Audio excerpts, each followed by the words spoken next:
Retired colonel Santpal Raghav इस वक्त मेरे साथ जुड़ चुके हैं। कर्नल साहब, बहुत बहुत स्वागत है सर आपका। वर्तमान सिनेरियो की अगर हम बात करें, रात भर क्या हुआ, आई होप आप पूरी तरीके से अवेयर होंगे क्या हुआ क्या नहीं हुआ। अब जबकि जिस मुहाने पर हम खड़े हैं, क्या अंतर्राष्ट्रीय समुदाय इंटरवीन करेगा, इंटरवीन के मूड में आपको दिख रहा है, या फिर ये इसी तरीके से कुछ दिन चलेगा? जी देखिए, जो कल शाम से जो हरकतें हुई हैं, भारत ने जो पाकिस्तान की हिमाकत किया उसका बड़ा करारा जवाब दिया।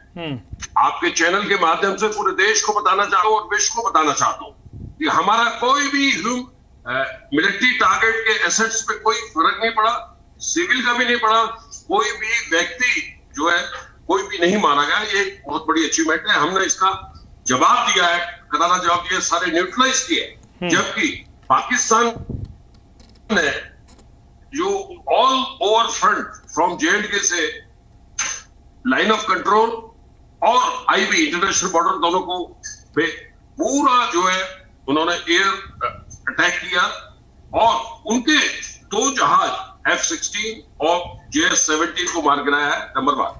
नंबर 2, उन्होंने जो खोला, जितने भी एयर बेस है हमारे श्रीनगर के अंदर, अवंतीपुर, श्रीनगर, जम्मू, पठानकोट, अंबाला, कपूरथला, जलंधर, लुधियाना, आदमपुर, बठिंडा, चंडीगढ़, नाल, फलौदी, उत्तराखंड और भुज, तो इन्होंने सारों को एक्टिवेट किया। लेकिन हमारी सतर्कता से और हमारे रणनीति से जो उसको नाकाम किया, उसको कोई सक्सेस नहीं मिली। नंबर 1। नंबर 2, हमने भी अटैक किया उनके ऊपर। हमने भी लाहौर, सियालकोट, सरगोदा और रावलपिंडी, कराची, भावलपुर में हमने काउंटर अटैक किया है और हमारा एयर डिफेंस बहुत मजबूत है। आपके चैनल के माध्यम से मैं बताना चाहता हूं पूरे देश को, हमारा एयर ग्रिड जो बिल्कुल एकदम मल्टी लेयर्स में कवर्ड है, आर्मी, नेवी, एयरफोर्स सब ने उसको कवर करके रखा है एयर को। उसके अलावा हमारे एयरक्राफ्ट कम्बैट एयर पेट्रोल कर रहे हैं और उसके अलावा अगर दुश्मन का जहाज आता है, हम एकदम उसको जो है अपने हवाई जहाज से, जो फाइटर जेट से, हम उसको नाकाम करेंगे।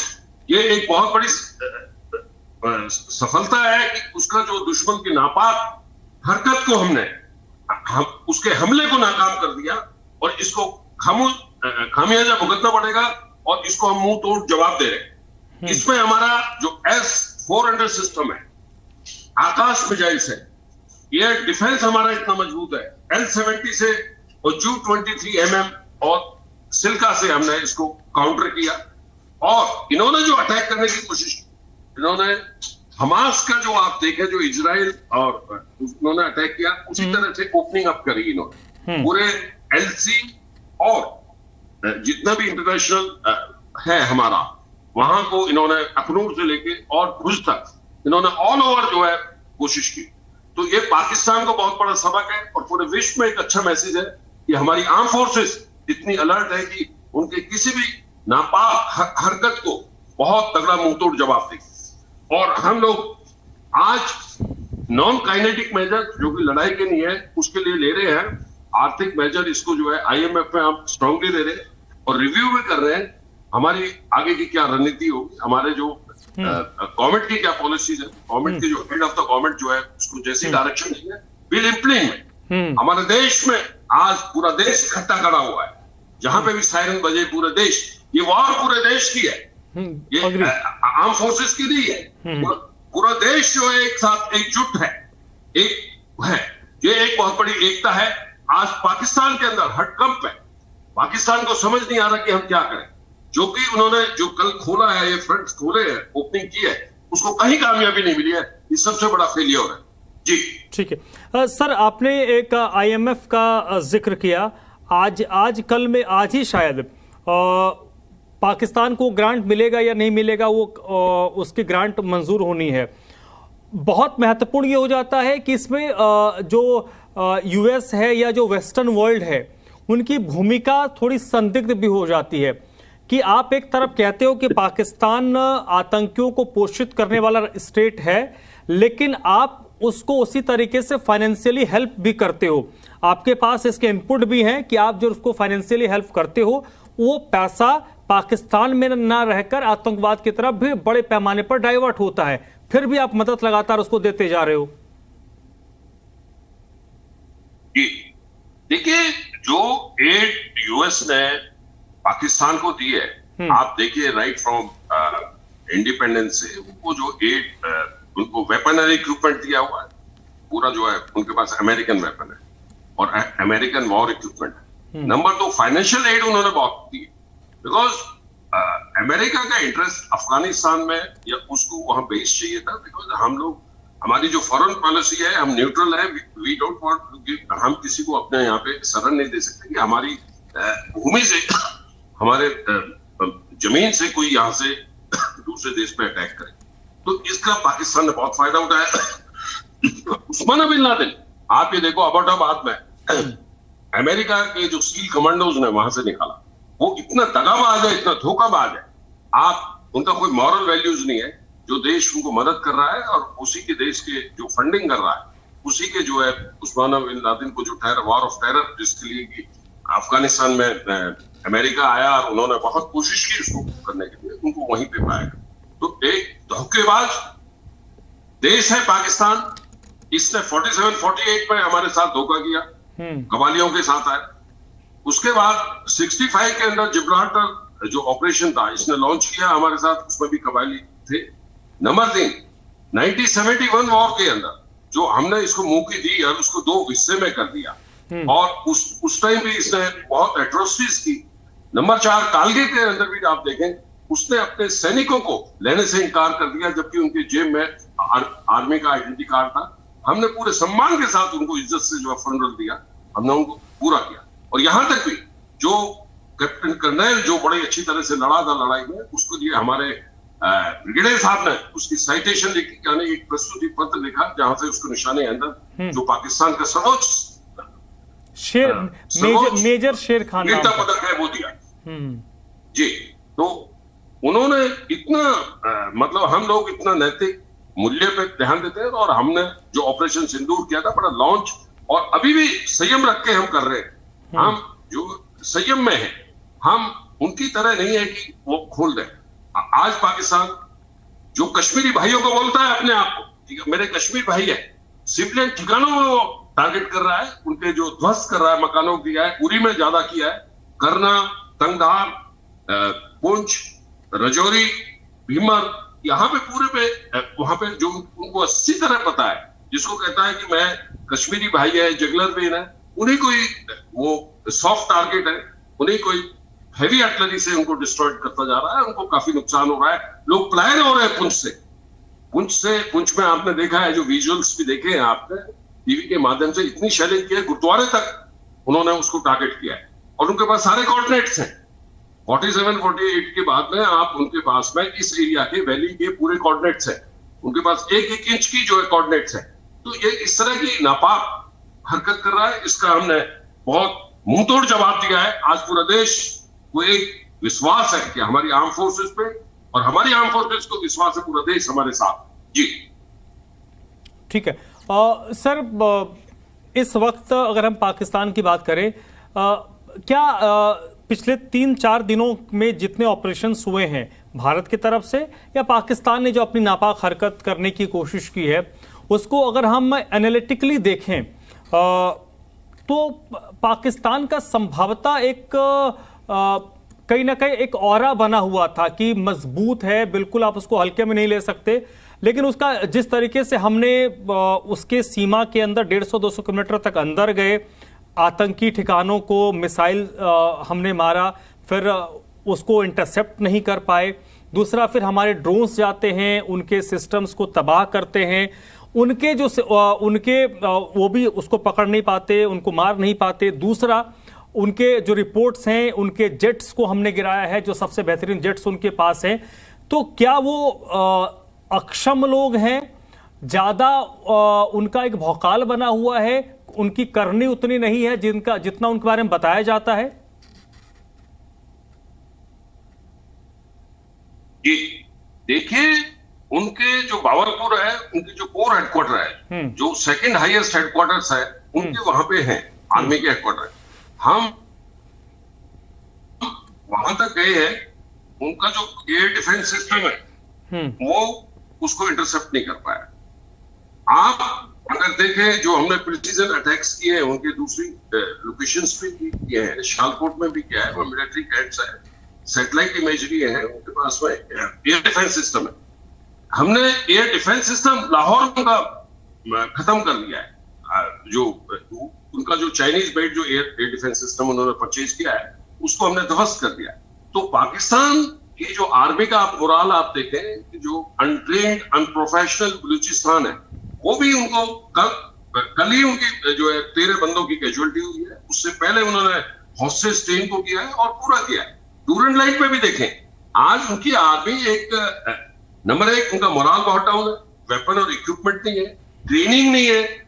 ये जो चला रहे थे, इन्होंने जो चलाया, जितने पहले चीफ रहे हैं, उन्होंने जो है सिर्फ एंड सिर्फ आतंकवाद को, अफगानिस्तान में जब ये गए थे, हम लोग सोवियत थे, जब से टेररिज्म मिलिटेंसी चली है, उसका इस्तेमाल इंडिया के खिलाफ में इन्होंने किया है। जनरल मुशर्रफ ने किया, जनरल जिया ने किया और जनरल कियानी ने किया, और ये जो प्रेजेंट चीफ है आसिम मुनीर, यही अपना जो नैरेटिव है उसको इंप्लीमेंट कराते हैं। आप इससे लगा सकते हैं, कोरिलेट कर सकते हैं कि जनरल आसिम मुनीर कहते हैं हिंदू और मुस्लिम डिवाइड की बात करते हैं कि अलग थॉट है, अलग हमारे रिचुअल्स है, हमारे ये है, हमारी अल्लाह ताला ने दिया है, इस तरह की बात करके फिर वही जो पहलगाम होता है तो वहां वो धर्म की बात पूछते हैं और इस तरह की जो बात करते हैं। तो इनका जो थ्योरी का है ये कहना चाहता हूं आपके चैनल के माध्यम से, इनके जो आतंकी आका है, इनके ये एसेट्स है, ये आप देखें जो कल के विजुअल्स आए हैं, पाकिस्तान के chief of the army staff की तरफ से रील्स जाती है वहां पे, जो उसको सम्मान दिया जाता है, जो वहां पे आतंकी कैंप के लोगों को जब उनका दाह संस्कार कर रहे हैं, तो एक बड़ा क्लोज लिंक दिखाता है। ये अपने एसेट्स है, यही लोग इनको ट्रेनिंग देते हैं। आईएसआई जो है इनको फंडिंग करती है, इनको ट्रेन करती है, उनको टारगेट्स बताती है।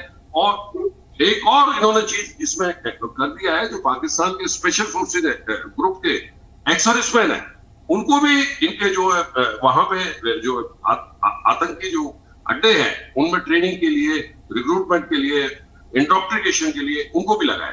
ठीक है सर, एक सवाल अभी मेरे जहन में आया, और आप जैसे लोगों से जब से ऑपरेशन शुरू हुआ, मैं जितने लोग से मिलता हूं उनसे सवाल पूछता हूं, आपसे भी सवाल, क्योंकि आपसे पहली बार मेरा राब्ता हो रहा है, तो सवाल मैं आपसे समझना चाह रहा हूं। 22 अप्रैल को पहलगाम में जो हुआ, वो क्या जनरल आसिम मुनीर का एक एडवेंचर था? उसमें सिविल एडमिनिस्ट्रेशन जो पाकिस्तान का है उसको कॉन्फिडेंस में बिल्कुल नहीं लिया गया था और आईएसआई के साथ मिलकर उसको अंजाम दिया गया। दूसरा, इसके रिपरकशन इतने बड़े होंगे, अगर ये आईएसआई और आसिम मुनीर ने किया होगा तो उन्होंने इस बात का आकलन नहीं कर पाया होगा कि जो रिटेलिएशन होगा वो इस पैमाने पर होगा। शायद क्या आप मानते हैं उन्होंने ये सोचा होगा कि रिटेलिएशन होगा तो एलओसी तक होगा, उसके ऊपर नहीं आएगा?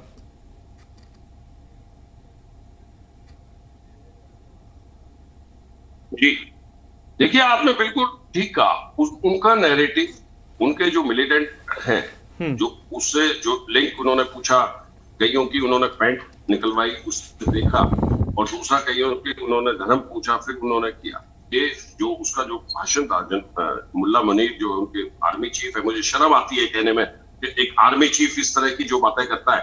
ये मॉरल वैल्यूज होने चाहिए किसी भी आर्मी के जनरल, चाहे वो विश्व के किसी भी कोने का सैनिक है या जनरल है, ये धर्म में नहीं है। मैं आपके चैनल से 1 मिनट लेता हूं। हमारी आर्मी के अंदर हमारे मुस्लिम ट्रूप्स होते हैं और हमारा नॉन मुस्लिम अफसर होता है, वो रोजा रखता है, उनको सम्मान, धर्म का सम्मान करता है, उनके साथ नमाज करता है। जब भी पूरा फंक्शन होता है, पूरी बटालियन जो है, नॉन हिंदू सारे जो है जितने भी फंक्शन होते हैं, मुस्लिम्स के, बुद्धिस्ट के, सब लोग एक साथ करते हैं। एक वो दूसरी आर्मी है, वो इस तरह का डिवाइड करता है, ये एक शोभा नहीं देता, एक जनरल को शोभा नहीं देता है, नंबर 1। नंबर 2, उसका जो नैरेटिव था उन्होंने इंप्लीमेंट किया। उन्होंने देखा कि जो पास्ट में जो पहले आप देखिए इतने बड़े लेवल पे एक्शन नहीं हुए जो इस बार की है। आप डिप्लोमेटिकल, इकोनॉमिकल, पोस्टल, वाटर, उनको जो चोक किया है, ये सब एक्शन उन्होंने कभी असेसमेंट ही नहीं किया। इस बार जो गवर्नमेंट ने जो एक्शन लिए हैं वो बड़े स्ट्रांग लिए हैं। काइनेटिक यानी कि आर्मी ऑपरेशंस और defence forces operation, non kinetic, even वो जो एक्शन लिए हैं हमने जो लिए हैं जिससे कि आर्थिक स्थिति इनकी खत्म हो, मोराल पे फर्क हो, आइसोलेशन करे, डिप्लोमेटिक जो एफर्ट्स किए हैं ये बड़े अपने आप में एक अभूतपूर्व सफलता है देश की।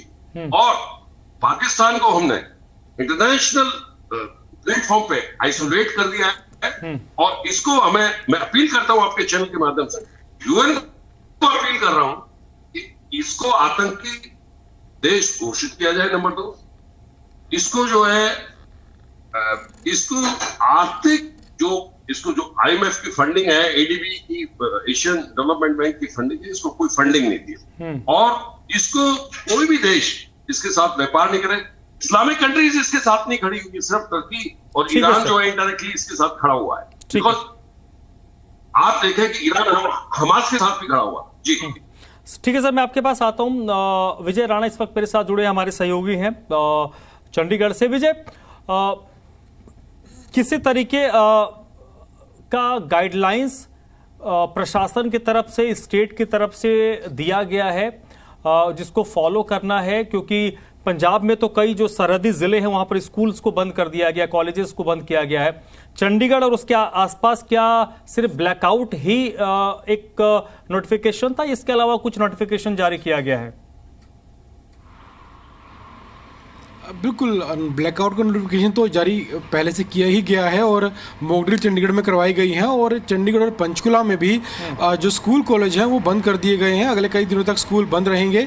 इस तरह के एहतियात बरते जा रहे हैं ताकि किसी भी तरीके के नुकसान से बचा जा सके। हालांकि भारतीय सेनाएं काम कर रही हैं, पाकिस्तान के हमलों को नाकाम किया जा रहा है, लेकिन चंडीगढ़ उन शहरों में शुमार है जहां पर पाकिस्तान हमला करना चाहता है। और जिन 15 शहरों पर 7 और 8 की तारीख की रात को जो हमले किए गए थे उसमें चंडीगढ़ भी शामिल था। चंडीगढ़ पर भी हमला किया गया था और भविष्य में भी, आने वाले दिनों में भी अगर पाकिस्तान की ओर से हमले किए जाते हैं तो जाहिर तौर पर चंडीगढ़ में भी हमला किया जा सकता है। तो एहतियात के तौर पर चंडीगढ़ और पंचकुला में जो स्कूल कॉलेज है वो बंद कर दिए गए हैं ताकि बच्चे घर में रहें, सुरक्षित रहें। और ब्लैकआउट का जो निर्देश जारी किए गए हैं, हालांकि उसके लिए पूरी चंडीगढ़ में पहले मॉक ड्रिल भी करवाई गई थी और लोगों को ये बताया गया था कि ब्लैकआउट के दौरान क्या काम करने हैं, क्या काम नहीं करने हैं। और वैसा ही जो रिहर्सल थी, जो प्रैक्टिस थी, उसका फ़ायदा परसों रात और कल रात देखने को मिला। चंडीगढ़ के लोगों ने जिस तरह से रिस्पॉन्स दिया है सायरन बजने के बाद, वो एक अच्छी बात थी। लोगों ने इस बात को गंभीरता से लिया है और साथ साथ सायरन की आवाज़ के बाद किस तरह से रिएक्ट करना है, यानी लंबे सायरन की आवाज़ है तो किस तरह से रिएक्ट करना है, उसमें खतरे को किस तरह से भांपना है। सायरन की छोटी आवाज़ है तो उसको किस तरह से रिएक्ट करना है। तो तमाम तरह की जो रिहर्सल थी चंडीगढ़ के अलग अलग जगहों पर लोगों को करवाई गई और उसका फ़ायदा जो है देखने को मिला। और ऐसा ही मोहाली और पंचकुला की बात करें तो वहाँ भी इस तरह की रिहर्सल जो है करवाई गई, वहाँ भी इसका फ़ायदा ज़रूर देखने को मिला और हर तरीके से एहतियात बरती जा रही है। हालांकि कल रात पूरी रात ब्लैकआउट रहा, बिजली आने के बाद भी लोगों ने अपने घरों में लाइट्स नहीं जलाई, सड़कों पर वाहन दिखाई नहीं दिए, स्ट्रीट लाइट बंद थी। हालांकि अब ब्लैकआउट जो है खत्म हो गया है और मेरे पीछे आप देख सकते हैं वाहनों की आवाजाही भी शुरू हो गई। यानी चलिए विजय, बहुत बहुत शुक्रिया आपका। और इस बीच बड़ी अपडेट आ रही है सोर्सेस के मार्फत, बड़ी खबर आ रही है। ऑपरेशन सिंदूर अभी खत्म नहीं हुआ है, ऑपरेशन सिंदूर आगे भी जारी रहेगा। जब तक आतंकियों को खत्म नहीं किया जाएगा तब तक ऑपरेशन सिंदूर जारी रहेगा। कर्नल सतपाल राघव जी हमारे साथ बने हुए हैं। कर्नल साहब, जिस चीज़ का हम जिक्र कर रहे थे और आपने भी शुरुआत में ये बात ऐड की थी कि अभी इसको ख़त्म करने की ज़रूरत नहीं है जब तक हम उन लोगों तक नहीं पहुंच जाते जो मास्टरमाइंड हैं। मसला ये है सर कि एक विचारधारा की लड़ाई है। आप ये तो नहीं कह सकते कि हमने इसको बिल्कुल फिनिश कर दिया। ये आप एक को मारेंगे 4 खड़े होंगे, लेकिन अगर आप इनके आकाओं को टारगेट करते हैं, उनके आकाओं को एलिमिनेट करते हैं, तो जो शांति का पीरियड होगा वो लंबा होगा। अगर आपने स्लीपर सेल या जो ऑपरेट करते हैं उनको मार देंगे तो उनके जगह दूसरे दिन दूसरे आ जाएंगे। लेकिन ये जो मसूद अजहर है, हाफिज सईद है, ऐसे लोगों को अगर आप टारगेट करेंगे तो फिर एक बड़ा वक्त होगा शांति काल का। जी, आपने बिल्कुल ठीक जवाब दिया। हमारा उद्देश्य केवल और केवल आतंकवाद को खत्म करना है। उसके जो आका हैं, आज वो पैदल गवर्नमेंट चला रहे हैं पाकिस्तान के अंदर। आर्मी चीफ से जो उनके आका हैं, ये उनसे डायरेक्ट कैसे मिलते हैं नॉर्मल, गवर्नमेंट पे ये प्रेशर डालते हैं। ये जितने भी जो भी गवर्नमेंट होती है वो गवर्नमेंट को गवर्नमेंट नहीं मानता है। ये जो आतंकवादी ये इतने पावरफुल हो चुके हैं, उन लोगों को ये डर रहता है कि हमें एलिमिनेट नहीं करना। तो इस तरह की जो आज पोजीशन है पाकिस्तान की, आतंकवादियों का होना बहुत ही बोलबाला है और आर्मी उसको इस्तेमाल कर रही है। Number 1 army. जी चलिए सर, इस तरह से जो हरकतें हैं, ठीक है, जो नापाक हरकत है पाकिस्तान आर्मी की। हाँ। और जी चलिए सर, बहुत बहुत शुक्रिया संतपाल राघव जी आपका।